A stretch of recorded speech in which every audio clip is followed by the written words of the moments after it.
Radio Educación Responsiva.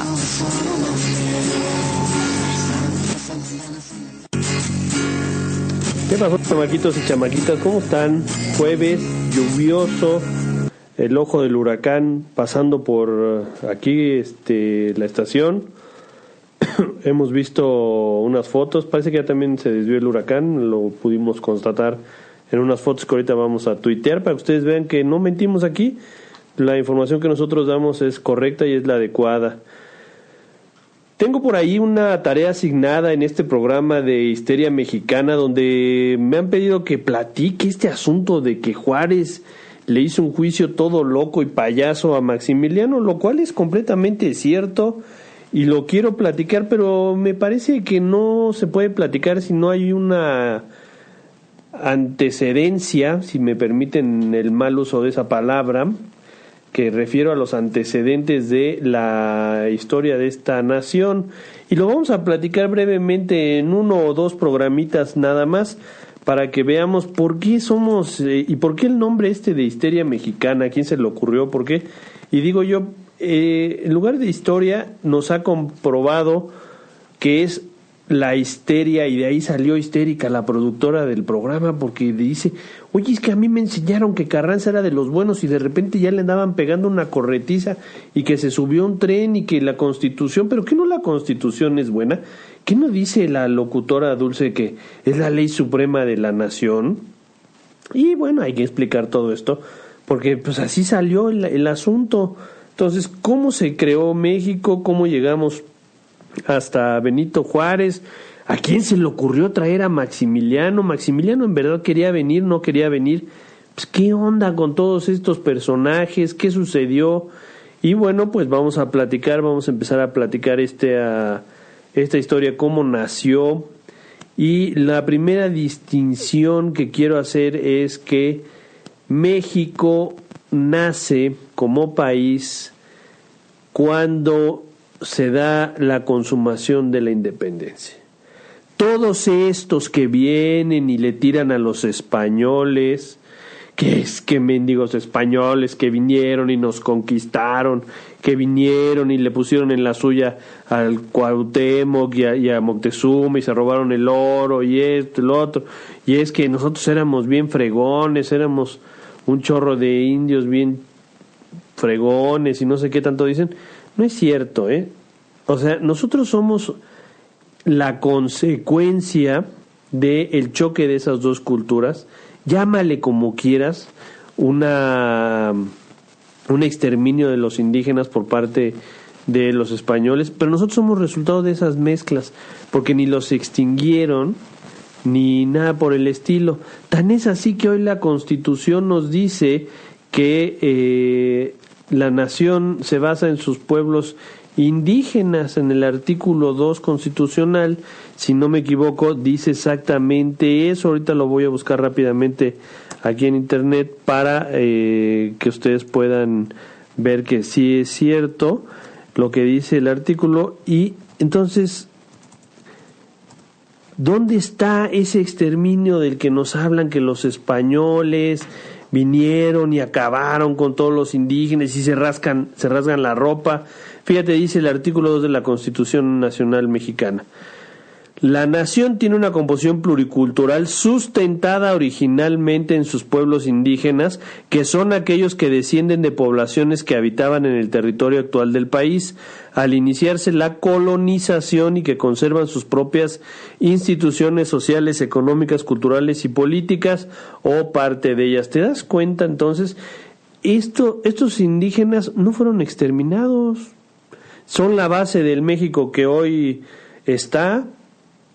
Entonces, no son las culturas prehispánicas,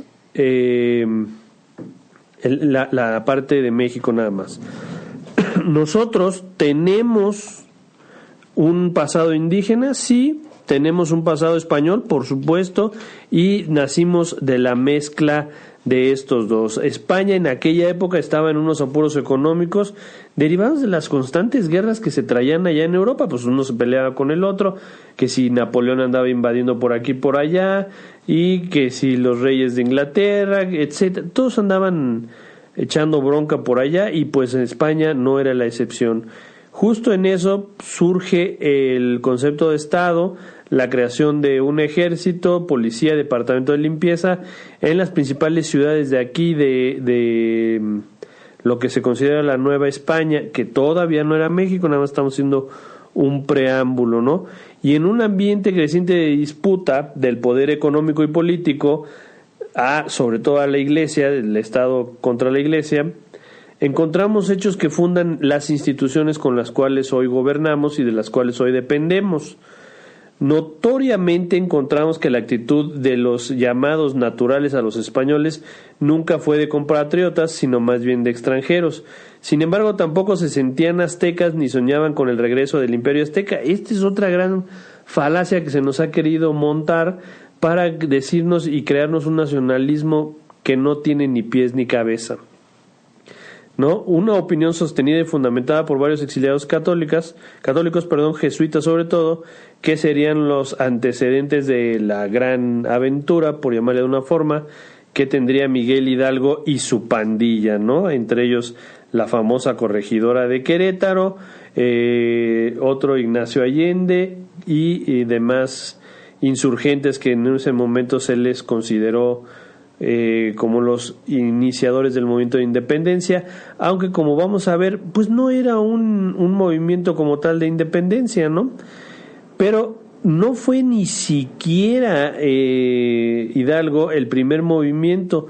Ya antes, los que eran hijos de Hernán Cortés y de González de Ávila, que fue el conquistador de Nicaragua, estaban fraguando el primer intento de independencia de la Nueva España.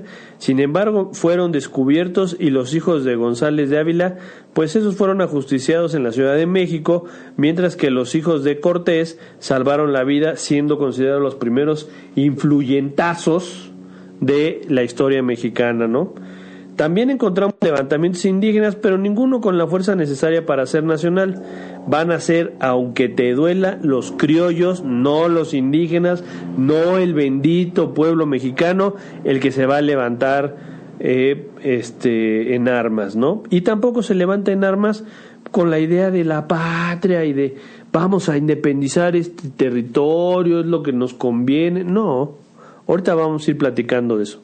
Las guerras de independencia hispanoamericanas se iniciaron en 1810, pero con el nombre de Fernando VII inscrito en sus estandartes y en sus proclamas políticas, porque sus promotores buscaban con esto respaldo en el principio de obediencia real, entre ellas la que nos ocupa, la de Hidalgo y Allende y demás personajes de la conspiración queretana, ¿no? Ese Querétaro sí que nos ha dado buenas ideas, buenos asuntos, ¿no? Nos dio primero el movimiento independentista, ahí se daban las conspiraciones en casa de la corregidora, y me platicaban por ahí hace años una historia muy sui generis. La productora @latatis del programa me comentaba, porque han de saber que ella es muy mayor que yo, y entonces ella ya sabía de estos chismes, y decía que cuando llegó la corregidora a decirle a Hidalgo, oye Hidalgo, ya nos cacharon, e Hidalgo asume que ya los cacharon del movimiento de independencia, pues es un error, que porque en realidad sostiene esta teoría que la corregidora e Hidalgo pues sostenían amores ahí, encuentros carnales entre la corregidora e Hidalgo, y se llega a que el corregidor ya los había atorado, y entonces llega la otra corriendo, ya nos cacharon, por mis pujidos nos cacharon, le dice a Hidalgo, y entonces Hidalgo dice, espérate, malentiende el asunto, y dice, ya nos cacharon, Allende, hay que ir a la independencia, vámonos, dice, de una vez.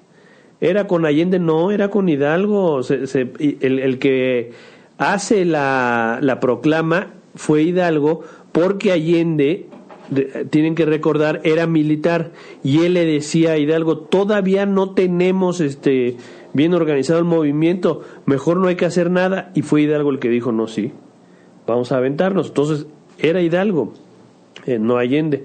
Pero bueno, poco a poco se empiezan a sumar los personajes a la causa de Hidalgo y de Allende, como lo haría en un momento dado José María Morelos y Pavón, ¿no?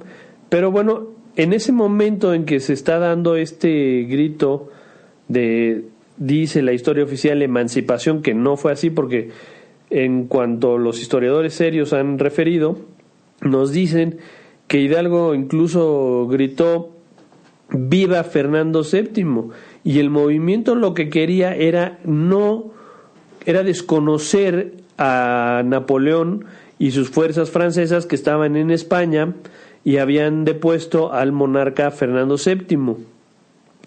Ellos se negaban a reconocer al monarca francés y decían que Fernando VII tenía que venir a gobernar directamente aquí en la Nueva España. Por supuesto, Fernando VII pues estaba hecho prisionero y no quería para nada este asunto. Se toma como estandarte a la Virgen de Guadalupe, que cómo les duele a los anticatólicos que su paisito se creó con la imagen de la guadalupana. Les pega durísimo, pero así fue. Si no hubiera estado la imagen de la guadalupana, hubiera estado la bandera de las Chivas o de la América, no hubiera jalado a nadie, papacitos, ¿eh? Bueno, me van a decir, pero a lo mejor la de la Rebel sí, tampoco, menos hubiera jalado, raza. Fue con la bandera, con el estandarte de la Virgen de Guadalupe, cómo se empieza a forjar esta patria, pero no era la intención. Empieza Hidalgo con su movimiento y todo, pero ¿cómo crees que le convence a la perrada, al pueblo bueno, como dicen por ahí, que fueran a atacar a los españoles? Bueno, pues les promete lo que cualquier capitán de un barco pirata les hubiera prometido: se pueden quedar con el botín que ustedes obtengan. Esa fue la consigna por la cual vivió el movimiento insurgente y por el cual fue y atacó haciendas. No atacaron al ejército realista, que era el ejército del gobierno. Fueron y atacaron haciendas de españoles, que claro, nos justifican. Es que eran muy malos estos españoles. Les tenían las tiendas de raya, los esclavizaban, los mataban de hambre, etcétera. Sí, ok, todo esto te lo concedo porque es cierto. Pero también es cierto que el pueblo bueno se dedicó a saquear las haciendas, a quemarlas y a violar a las mujeres de los españoles en venganza, porque es verdad que también los españoles habían violado a las mujeres de los indígenas. Todo esto es cierto, pero que no nos vengan a decir que el pueblo bueno se levantó en armas por la patria, por la libertad, por los principios de la democracia. Eso es una mentira, y le duela a quien le duela. No hay forma de sostener esa mentira, ¿eh? Y entonces esto es lo que sucede. Y entonces un buen día encontramos que Hidalgo ya estaba cerca de la capital del virreinato, ¿no? En el famoso Cerro de las Tres Cruces, donde Hidalgo decide no atacar y se regresa a Guanajuato, ¿no? De esta decisión que se da, se rompe un poco la relación más bien se rompe bastante la relación entre Allende, que era el militar, e Hidalgo, porque Allende, como buen militar, pedía que hubiera orden en el ejército y le decía: oye, Hidalgo, es que ya viste cómo saquean, cómo violan, cómo asesinan a lo loco. Si no podemos permitirlo, tú que eres el generalísimo, pon orden en el ejército. Hidalgo se dio cuenta perfectamente y le dijo: es imposible que pongamos orden. Si nosotros le decimos no saquen, no violen, no esto, no van a luchar por nosotros. Así de simple. Y esos actos de muerte y rapiña de los soldados, del pueblo bueno, que se levantó en armas por la patria, eso es lo que estaba sucediendo, ¿no? Es cierto, Hidalgo canceló la esclavitud, los impuestos y las castas, y se enemistó con eso con los criollos, pero a final de cuentas, cuando Calleja, el virrey, lo captura, vemos que termina por arrepentirse de estos actos vandálicos que hizo. Vámonos a una pequeña pausa. Las redes sociales: www.educacionresponsiva.com es nuestra página, ahí pueden escuchar el programa. Ya tenemos YouTube. Vamos a tener los programas ahí para que ustedes los puedan escuchar. Vamos a ir poco a poco generando el streaming. Nos siguen en Twitter como @e_responsiva, @HIS_MEX y Hismex es el Twitter de este programa, y el mío personal es @herculero con H. En Facebook nos encuentran como Educación Responsiva, y regresamos en unos minutitos para seguir hablando de Hidalgo y de los insurgentes.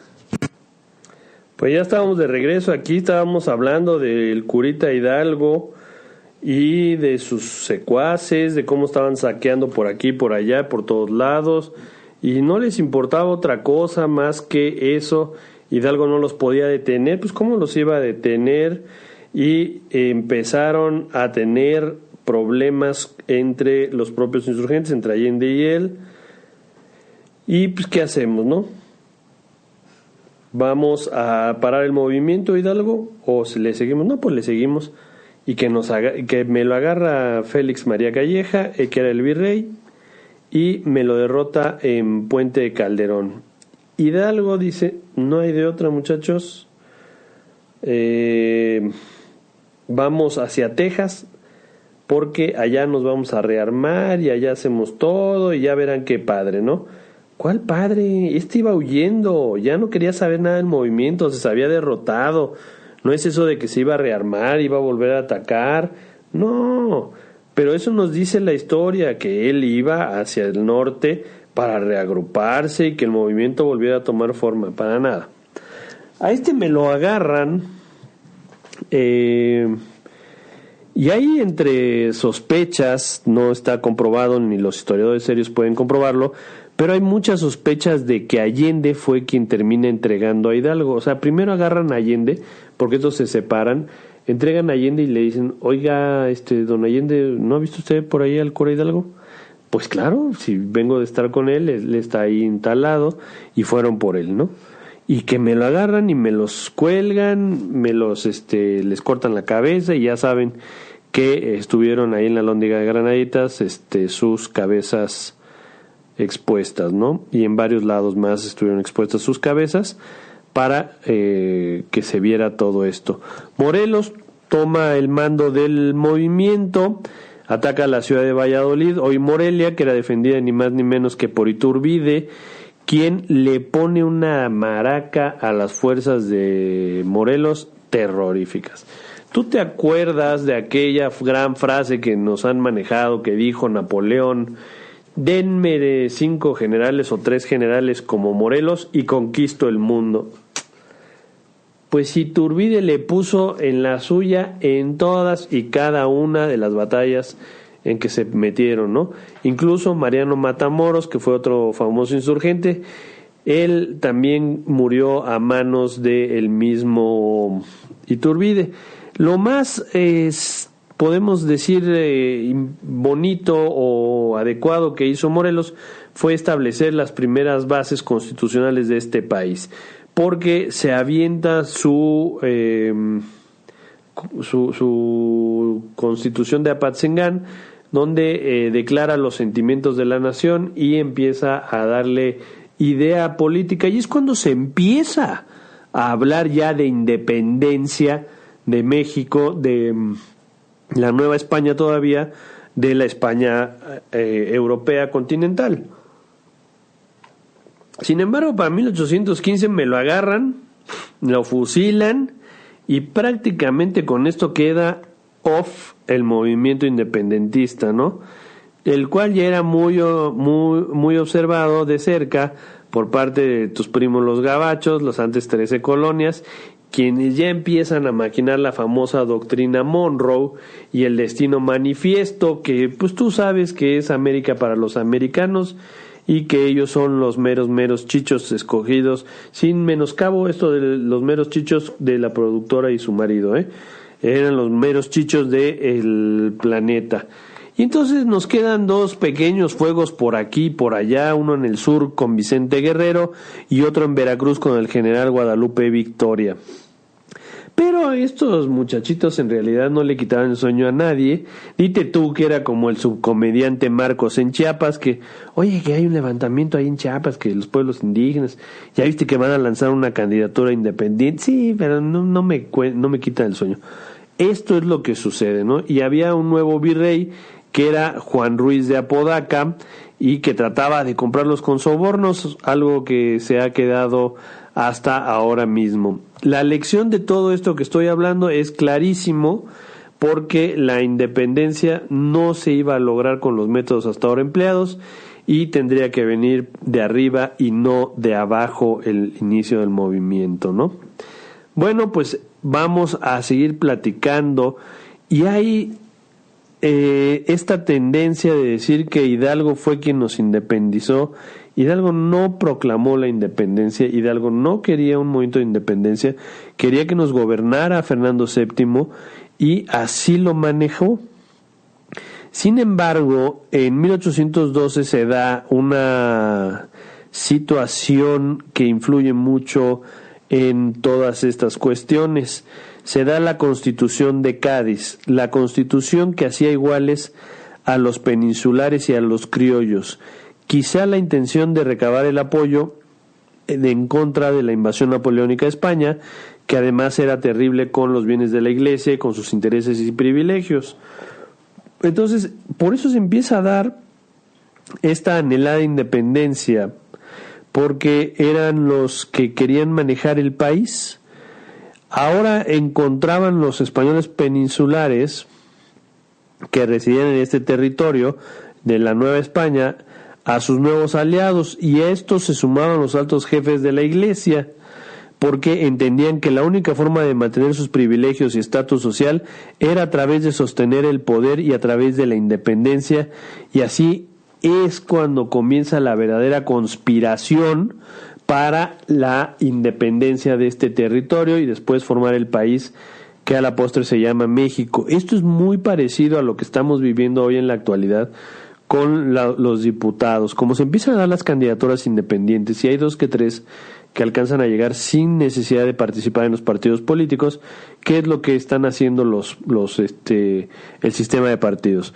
Pues está creando precisamente la reelección de los diputados y de los senadores, que eso lo hemos platicado en el programa de Cumple Presidente y lo pueden escuchar a través del canal de YouTube. Y entonces vemos que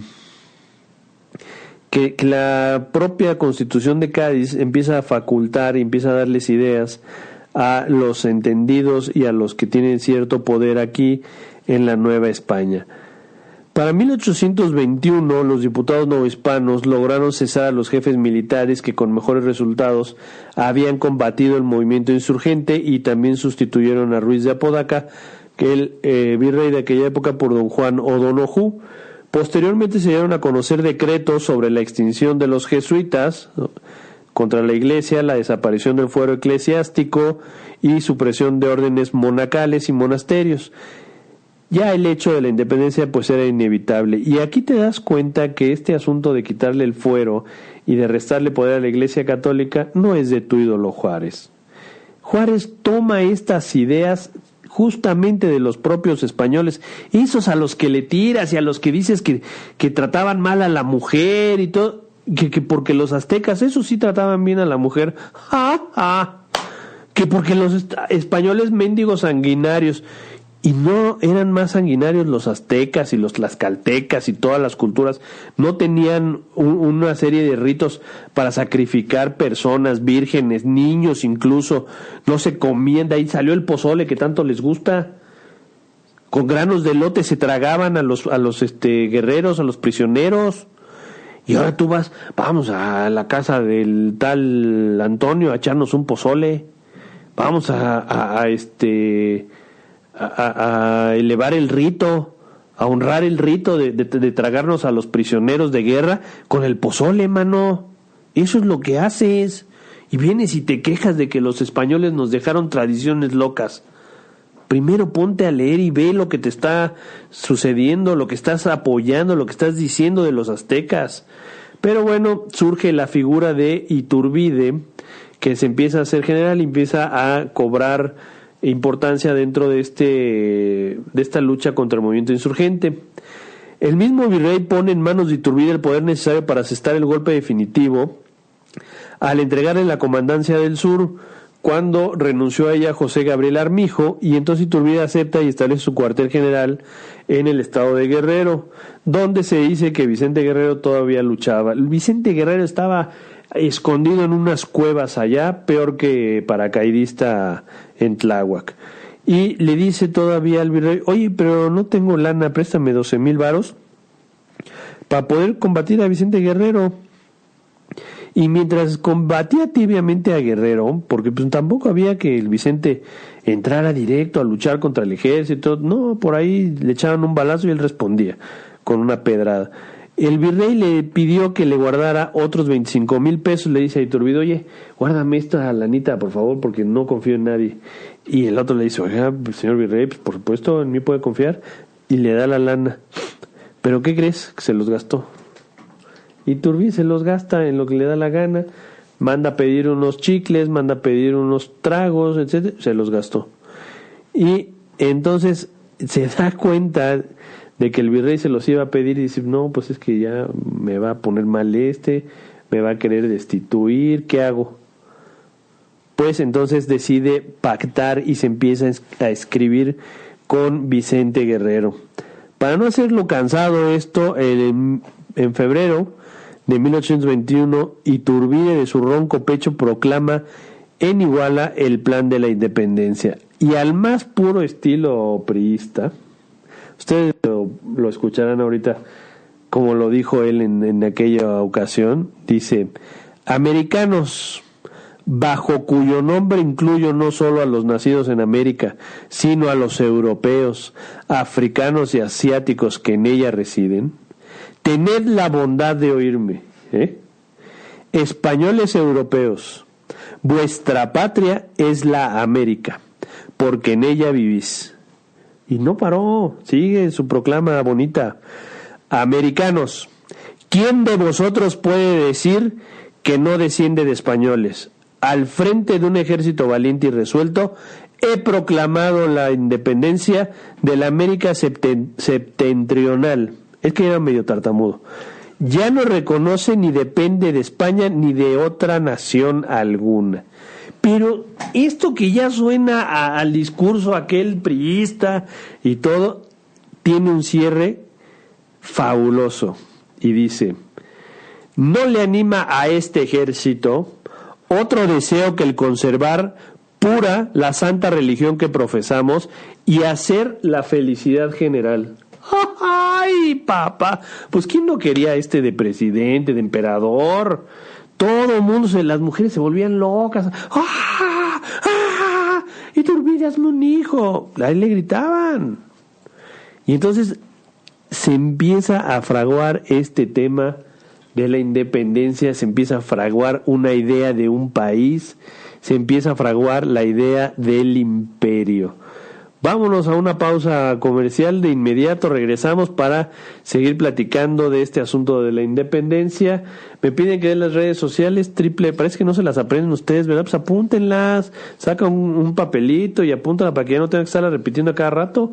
Es www.educacionresponsiva.com, nuestra página. Tenemos en YouTube como Educación Responsiva, ya puedes empezar a ver los programas.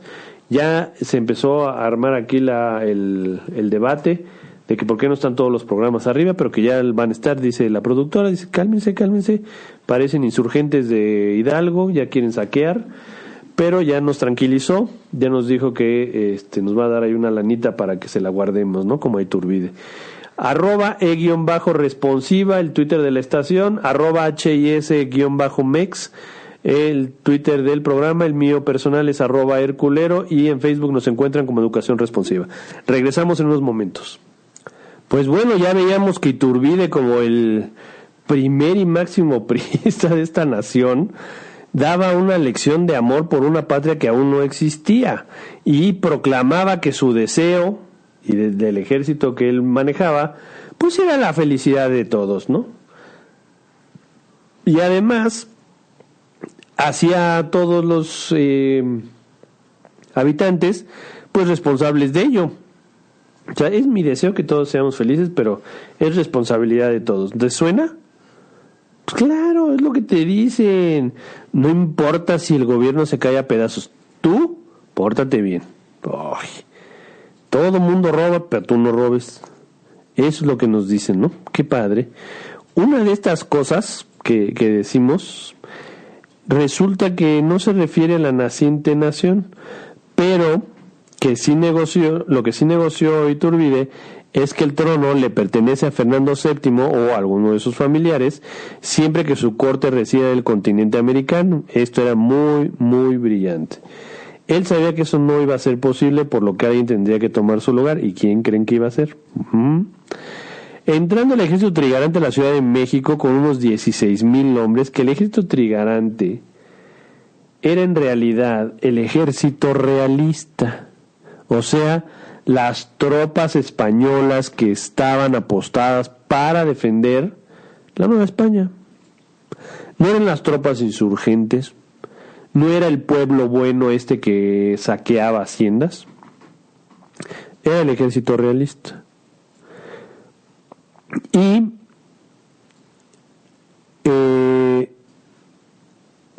te puedo decir que cuando empezó Hidalgo con su grito, si acaso habrá reunido unas 40 personas, y ahora entraban 16,000. Y estos eran los que habían combatido a los insurgentes. Una traición o una concertación, como quieran verlo, como quieran llamarle. El mismo día que entró el ejército trigarante, y para que se te quite lo burro, te voy a decir que las 3 garantías eran religión, independencia y unión, se instala la Junta Gubernativa, elegida, ¿por quién crees? Por el mismo Iturbide. Pero él dice, pero no es a mi arbitrio, o sea, yo consulté la opinión del pueblo. ¿Y cuándo la consultó? ¿Cuál pueblo? Porque no más había un pueblo, ¿no? Había varios, el criollo, el español, el indígena. ¿Cuál? Y ahora empieza a darse cuenta que falla terriblemente la garantía de la unión, ¿no?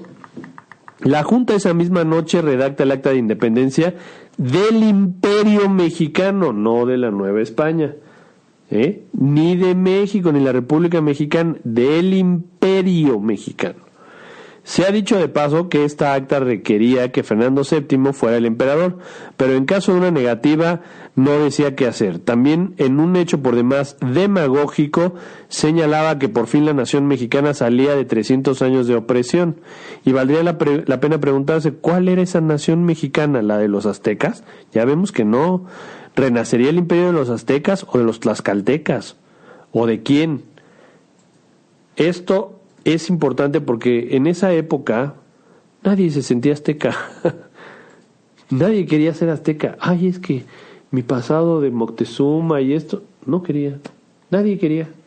Todos querían ser de los españoletes peninsulares, fregones y guapetones. Y para colmo, si iba a ser un imperio mexicano, ¿quién creen que iba a ser el nuevo Tlatoani? Un español. ¿Les duele? Pues a mí no. Esto es lo que sucedió. Y empezaba la historia de este país en ese momento de una manera por demás absurda. Recién independizado el territorio de la Nueva España, el Imperio Mexicano tenía un enorme problema. Pues después de 10 años de guerras y guerrillas, la situación económica era insoportable. Y esto ténganlo siempre en su mente cuando ustedes hablen de la independencia y de lo bonito que fue forjarse la libertad. Ese movimiento que duró cerca de 10 años entre guerras y guerrillas devastó al país económicamente. Y el gobierno tenía gastos por algo así de 4 millones de pesos, cuando lo que por mucho recaudaban en impuestos era 1,500,000 pesos. Más o menos como ahora, pero no con tantos ceros. ¿Y cómo solucionaron este pequeño problemita? Bueno, pues fácil. Al más puro estilo priista, recurrieron a la deuda, pero ni así lo consiguieron, y en otra gran ocurrencia mandaron al ejército a conseguir el dinero de manos de los ricos de la nación, so pena de cárcel si no soltaban la feria. ¿Qué lograron? Muchísimos presos. ¿Y es que acaso nuestros gobiernos siempre han sido así? ¿Siempre van a ser así más bien? Apenas empieza esta historia, apenas empieza este país, apenas se instaló el Congreso un año después del Plan de Iguala. Y cuando cualquier persona hubiera pensado que la prioridad era organizar el país para hacerlo más productivo, tomar medidas hacendarias y mantener un ejército fuerte para cualquier futura invasión, tanto de España o de otro país, porque estábamos ahí en situación de extrema indefensión, pues, ¿qué crees que hicieron? Lo que hicieron los honorables congresistas mexicanos fue crear la Orden de Guadalupe para premiar méritos distinguidos al servicio de la patria. Ceremonial interno y asignación del presupuesto para el sostenimiento de la casa de ¿quién? De Iturbide. Pues lo primero. Cuando por fin le echaron números al asunto, se dieron cuenta que el presupuesto de egresos era de más de 11 millones de pesos, de los cuales casi 10 millones eran para el ejército y lo que teníamos en ese entonces de la Marina. Iturbide reclamaba este pago debido a que el general Dávila, encuartelado en San Juan de Ulúa, amenazaba con restaurar el antiguo régimen. Entonces, pues es que necesitamos un ejército fuerte para ir a pelearle, ¿no? Pero bueno, ya se empezaba a ver todo esto.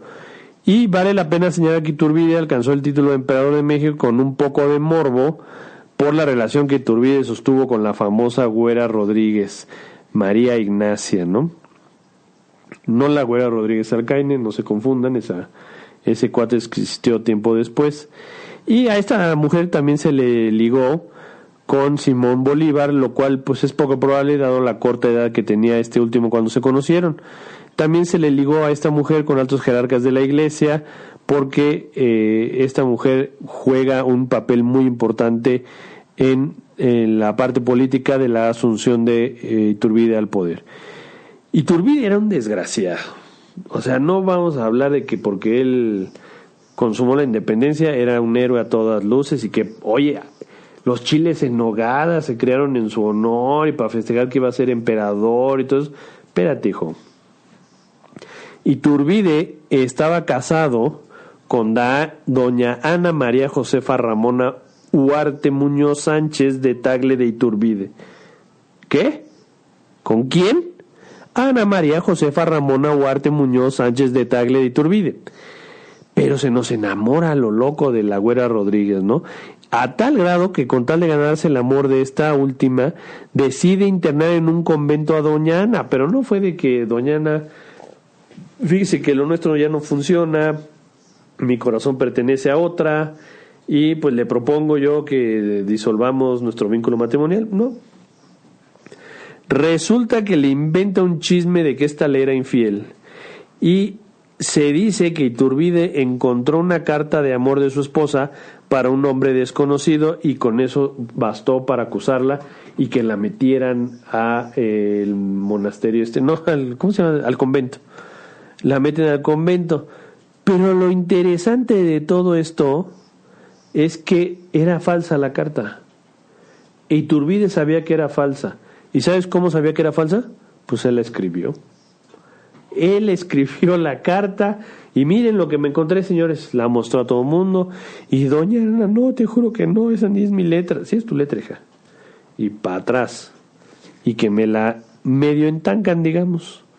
Pero bueno, gran exceso del futuro emperador, como cuando el 27 de septiembre, esta es una situación que lo pongo porque es un buen chisme, pero no hay nada comprobado. Porque el 27 de septiembre de 1821, que es el día en que el ejército trigarante entra a la Ciudad de México, se dice que desvía el desfile de la ruta original para pasar frente a la casa de María Ignacia y la saluda, ¿no? Le dice, hola chiquitita, chiquiteta, le dice, ¿cómo estás, chiquiteta? Ya llegó tu emperador. Y la otra, wow, emperador, ya sabes cómo son, ¿no? ¿Cómo eran? Porque ya no son así. Pero bueno, en esta cuestión, los problemas económicos del país pues son terribles. Y del otro lado del mar, en España, las Cortes declaran nulos todos los tratados con México, declaran nula la independencia, y al notar el naciente imperio mexicano, que no tenía cabeza, no tenía emperador, pues dicen, ¿y ahora qué hacemos? El Congreso mexicano para estos entonces se divide en dos partes, los que son borbonistas y los iturbidistas. Y entonces ¿dónde quedaba la garantía de la unión? Oye, pues no que íbamos a estar unidos para hacer un país, porque pues el enemigo no somos nosotros, el enemigo es España, que nos tiene subyugados. Y acabo de hacer un tono tipo el de la Tucita. La Tucita no, más bien el otro, el Pepe el Toro, ¿verdad? Que decía, Torito, Torito. No, ¿sabes de quién es el tono? De las estas de la película, que eran dos chavas. La guayaba y la tostada, que le decían, voy, ¿por qué somos tan pobres? Pues porque somos babosos. Así decía. Bueno, pues así empezaba la historia de este gran país. Así se da toda esta historia. Empiezan los arrumacos, los recovecos, empiezan a pegarse de un lado del otro y tenemos mucha división ya. Yo te pido que pongas mucha atención a esto que vamos a decir para cerrar el programa, porque en el Congreso se discutía una moción para que ningún regidor tuviera mando sobre tropas. Y esta era una situación duro y a la cabeza de Iturbide. Cuando el 18 de mayo salió a la calle un regimiento de infantería del convento de San Hipólito, todos empulcados, gritando vivas a Agustín de Iturbide, a lo cual se les unen otros léperos, que eran los, así se les decía a la gente del pueblo, que se la pasaba de briago. Salen los léperos, no porque fueran groseros, sino porque eran los leprosos, y leprosos venía de que eran los pobretones. Y entonces estos ahí impulcados, junto con el batallón que te digo, empiezan a gritar vivas a Agustín de Iturbide y que tenía que ser él, el emperador del naciente Imperio Mexicano, y empezaban a gritar y fueron directamente a casa de Iturbide, pero él muy demócrata, muy en su papel de líder, y dice, oiga, me sorprende esto, no creo que esté arreglado por parte de ninguno. Y lo dice el mismo que arregló el asunto de la carta para meter a su vieja al convento, Dicen, no creo que esto esté arreglado, y ante esta muestra espontánea creo que deben de respetar las instituciones y deben acudir ante los diputados elegidos del Congreso para que planteen esta situación de que yo sea su amo y señor, ¿no? Y entonces todos estos briagos, todos estos empulcados, se van gritando todo esto. Y el inicio, el origen de la famosa cargada con el candidato. ¿Te acuerdas cuando el PRI hacía todo esto? Que, oigan, ya salió que el candidato es Colosio. No todos iban a casa de Colosio a felicitarlo. No iba Televisa con las cámaras y decía la Yoya, oye, es que lo dijo Jacobo. Dijo Jacobo. Y entonces, ¿qué pasa, mi dulce? ¿Qué pasa, mi tati? ¿Por qué está cargada? ¿Por qué desde entonces? ¿Por qué nadie decía nada, como dice Maussan, y nadie hace nada? Terrible, terrible esa situación. Pero bueno, y al día siguiente se reúne el Congreso, y en medio de varios ciudadanos libres, por supuesto, que clamaban por su propio derecho el nombre de Agustín de Iturbide, varios diputados dicen, espérate, hay que suspender la sesión porque no hay las garantías, esto, etcétera. Pero otros diputados dicen, ¿sabes qué? Si España desconoce los tratados de Córdoba, nosotros como Congreso mexicano podemos nombrar emperador a Agustín de Iturbide para confirmar, por supuesto, la aclamación del pueblo. Pues sí, es clarísimo que aquí está el pueblo reunido pidiendo a su emperador. 67 diputados votaron a favor, y así el 21 de mayo de 1810 Iturbide ante el Congreso, consumando su juramento, dijo, y les digo que fue el primer priista y el primer acto priista de la historia: quiero, mexicanos, que si no hago la felicidad del septentrión, si olvido algún día mis deberes, cese mi imperio. Algo así como lo que dijo Enriquito cuando asumió: si no lo hiciere, que la nación me lo demande. Y hasta la fecha todos lo dicen. ¿Hasta cuándo lo vas a aguantar, mexicanito? Bueno, pues yo te dejo, te sugiero que vayas a echarte un rico pozole, pensando en las atrocidades de que se tragaban a los prisioneros los aztecas, y lo disfrutes si puedes. Cuídense mucho. A continuación tenemos Bullying, Más allá del bullying, con Claudia Villar, que por cierto ya vi la serie esa que recomendó de Netflix, y quiero decirle que no solamente me hizo enojar la serie, estoy en contra de esa serie.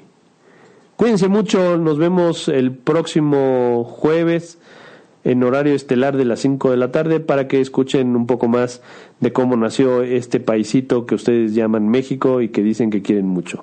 Muchas gracias y estamos en contacto.